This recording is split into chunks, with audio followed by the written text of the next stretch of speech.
Sir अगला सवाल ये है कि लेट्स सपोज अगर किसी को मुख्तियारनामा दिया जाए तो क्या वो आपकी उस प्रॉपर्टी को सेल कर सकता है, इवन उस प्रॉपर्टी की जो ओरिजिनल डॉक्यूमेंट्स हैं वो आपके पास ही हैं?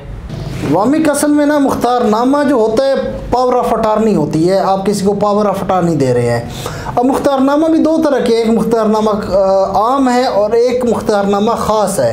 अब ये देखना ये है कि आपने मुख्तारनामा उसको शख्स को दिया कौन सा है।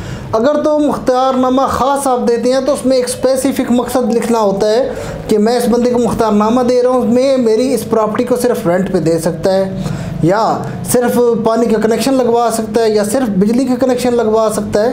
एक ख़ास मकसद उसमें लिख दिया जाता है। लेकिन अगर आप किसी को मुख्तारनामा आम दे देते हैं तो उसमें तमाम राइट्स उसके पास चले जाते हैं, तो उसमें आपकी वो प्रॉपर्टी को सेल भी कर सकता है, क्योंकि सारे इख्तियारात आपने पावर ऑफ अटॉर्नी में उसको दे दिए हैं। अब सेल करने के भी इख्तियारात उसके पास चले गए हैं, वो सेल करके ट्रांसफ़र भी करवा सकता है, रजिस्ट्री भी करवा सकता है, नई रजिस्ट्री, भले असल कागजात आपके पास पड़े हैं, फिर उसका कोई फ़र्क नहीं पड़ता, क्योंकि मुख्तियारनामा आम जो है वो आप एक मालकाना हकूक़ अगले बंदे को दे रहे हैं, और मालकाना हकूक़ को इस्तेमाल करते हुए बिल्कुल वो आपकी प्रॉपर्टी को फ़रोख्त कर सकता है, बेच सकता है।